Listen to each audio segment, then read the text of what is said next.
मैं अनूप कुमार श्रीवास्तव मानवाधिकार जननिगरानी समिति में सीनियर मैनेजर के पद पर हूँ। आइए दोस्तों, आज आपको भगवानाला फूलगंज वार्ड नंबर 7 के मलिन बस्ती की ओर ले चलते हैं, जहाँ पर संस्था द्वारा 2001 से काम शुरू किया गया था। संस्था ने यहाँ पर सबसे पहले बच्चों को पढ़ाने का काम शुरू किया। जिस समय बच्चे यहाँ पर बाल मजदूरी करते थे, चना छीलने का काम करते थे, अगरबत्ती बनाने का काम करते थे। इस पूरे एरिया के आसपास 3 किलोमीटर में कोई भी सरकारी स्कूल आज तक सरकार ने नहीं बनवाया है। राजभर परिवार कम्युनिटी के करीब 200 लोग यहाँ पे रहते हैं, 200 परिवार लोग रहते हैं। अब शिक्षा का कोई माहौल नहीं था, तो संस्था यहाँ पे किसी को विकास के लिए अगर विकास करना है तो वो शिक्षा जरूरी है, इसलिए यहाँ संस्था काम करना शुरू की। सन 2000-2001 में भगवानाला मलिन बस्ती में आना बहुत कठिन काम था, क्योंकि उस समय यहाँ पर रोड नहीं हुआ करती थी और पूरा रास्ता कीचड़ से सना हुआ होता था, जिससे यहाँ तक लोगों की पहुँच और यहाँ से लोगों की बाहर पहुँच काफ़ी कठिन काम हुआ करता था। आज भगवानाला के आसपास कोई भी सरकारी स्कूल नहीं है। यहाँ आसपास प्राइवेट स्कूल हैं, पर प्राइवेट स्कूलों की फीस इतनी ज़्यादा है कि यहाँ पर लोगों के आर्थिक मंदी के कारण उनके लिए संभव नहीं है कि वो अपने बच्चों को प्राइवेट स्कूल में भेज सकें, जिससे लगभग यहाँ के सारे बच्चे शिक्षा से वंचित थे। उसी समय मानवाधिकार जननिगरानी समिति ने यहाँ पर बच्चों को पढ़ाना शुरू किया और धीरे धीरे एक लोगों के अंदर जागरूकता आई और उनके बच्चे धीरे धीरे स्कूल और पढ़ाई से जुड़ने लगे। यहाँ पे 1 से 5 तक स्कूल चलता है और चूँकि यहाँ पे सरकारी स्कूल नहीं है, इसलिए मानवाधिकार जननिगरानी समिति द्वारा यहाँ पे स्कूल है। बच्चों जिससे जो शिक्षा से वंचित बच्चे हैं यहाँ पे आके पढ़ते हैं। यहाँ पर इस सेंटर पे टोटल इस समय 126 बच्चे हैं। शुरुआती दौर में बच्चों को पढ़ाना और उनके माता पिता को समझाना काफ़ी कठिन काम था, पर धीरे धीरे संस्था के प्रयास से यहाँ पर लोगों के अंदर शिक्षा को लेकर जागरूकता आई और लोगों ने बच्चों से बाल मजदूरी बंद कराते हुए बच्चों को शिक्षा से जोड़ा, जिसमें संस्था की तरफ से यहाँ पर नियुक्त टीचरों द्वारा और यहाँ पे जो कार्यकर्ता थे उनके द्वारा विभिन्न प्रकार की गतिविधियाँ चलाई गई। बच्चों के साथ शैक्षणिक गतिविधियों के अलावा खेल कूद की गतिविधियाँ चलाई गई, जिससे बच्चे काफ़ी खुश होते थे और वो लगातार स्कूल से जुड़ने लगे। इसके साथ ही साथ भगवानाला मलिन बस्ती के अलावा आसपास के भी जो लोग बच्चे थे वो भी इस स्कूल से जुड़ने लगे और धीरे धीरे बच्चों के अंदर पढ़ाई के प्रति काफ़ी रुझान आया।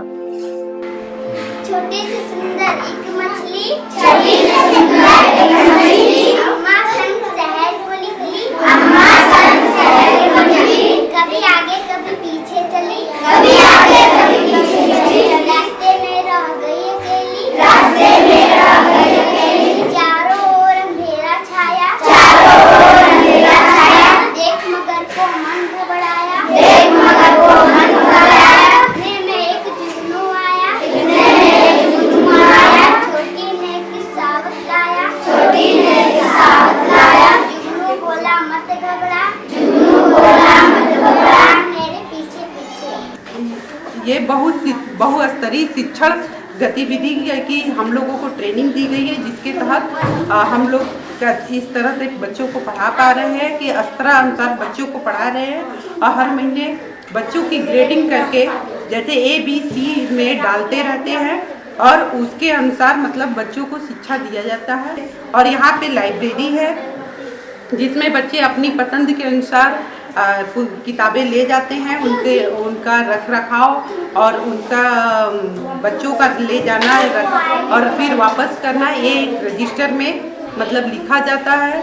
और यहाँ पे कंप्यूटर भी चलाया जाता है, जिसमें बच्चे आके अपने विषय आधारित या स्वयं से सीखते हैं, स्वयं से भी सीखते हैं। और यहाँ पे एक ड्राइंग रूम भी है, जिसमें बच्चे हर शनिवार को अपना कला अपनी इच्छा अनुसार बनाते हैं।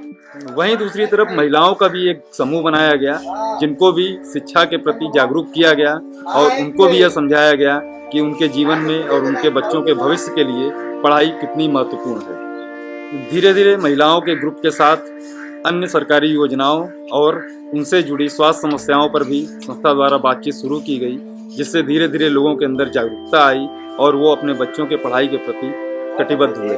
यहाँ पर लगातार लोगों द्वारा, बच्चों और महिलाओं पुरुषों के द्वारा लगातार धरना प्रदर्शन करने से, संस्था द्वारा पैरवी करने से यहाँ पर हैंडपम्प, जो जहाँ पीने के पानी के लिए यहाँ पर लोगों की सबसे बड़ी समस्या थी, वो हैंडपम्प लगा यहाँ पर लोगों के पीने के पानी के लिए। यहाँ पर आंगनबाड़ी खोली गई, 2 आंगनबाड़ी यहाँ पर खोली गई। उसके साथ ही साथ एनम यहाँ पर लगातार आने लगी और यहाँ पर टीकाकरण शुरू हुआ। यहाँ पर 100% बच्चों का जन्म पंजीकरण शुरू हुआ, जिससे लोगों के अंदर धीरे धीरे ज़िंदगी में बदलाव दिखाई देना शुरू हुआ, जिससे लोगों की पढ़ाई के प्रति रुझान बढ़ती चली गई। आज बगवा नाला में महिलाएं और बच्चों का नेतृत्व है। यहाँ पर बच्चियाँ नेतृत्व की भूमिका में हैं। यहाँ पर बच्चे नुक्कड़ नाटक करते हैं। यहाँ पर बच्चे अपनी बात को रखते हैं, अपने माता पिता से चर्चा करते हैं और साथ में अन्य जगहों पर, बगवा नाला के अलावा कई जगहों पर बच्चों ने अपना नुक्कड़ नाटक, जो सामाजिक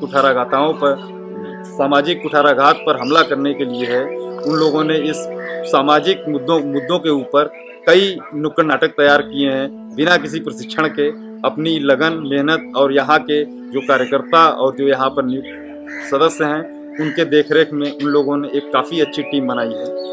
आज बगवा नाला में कोई भी बाल मजदूर नहीं है। आज बगवा नाला में कोई भी बाल विवाह नहीं होता है। आज यहाँ पर करीब 20 से 25 बच्चियाँ ऐसी हैं जो हाई स्कूल से लेके और ग्रेजुएशन और पोस्ट ग्रेजुएट तक कर रही हैं और लगातार वो शिक्षा ग्रहण कर रही हैं और अपने घर का विकास कर रही हैं।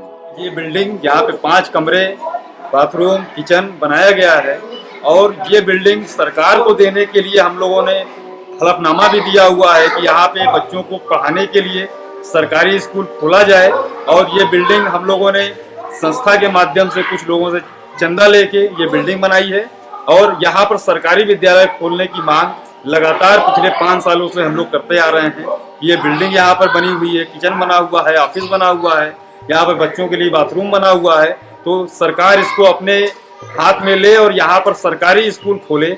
ये बगवा नाला के लोगों की एक बहुत बड़ी मांग है और लगातार इस पर राष्ट्रपति से लेके और हर संवैधानिक पद पर बैठे लोगों से यहाँ के लोगों ने अपील की है, हस्ताक्षर अभियान चलाया है और बहुत सी चिट्ठियाँ लिखी हैं, पर सरकार के कान में कोई जू नहीं रेंग रही है, जिससे आज भी यहाँ के बच्चे सरकारी शिक्षा से महरूम हैं। उनको सरकारी सुविधाएं नहीं मिल पा रही हैं, जिससे इन बच्चों का भविष्य आगे अंधकार में दिखाई देता है।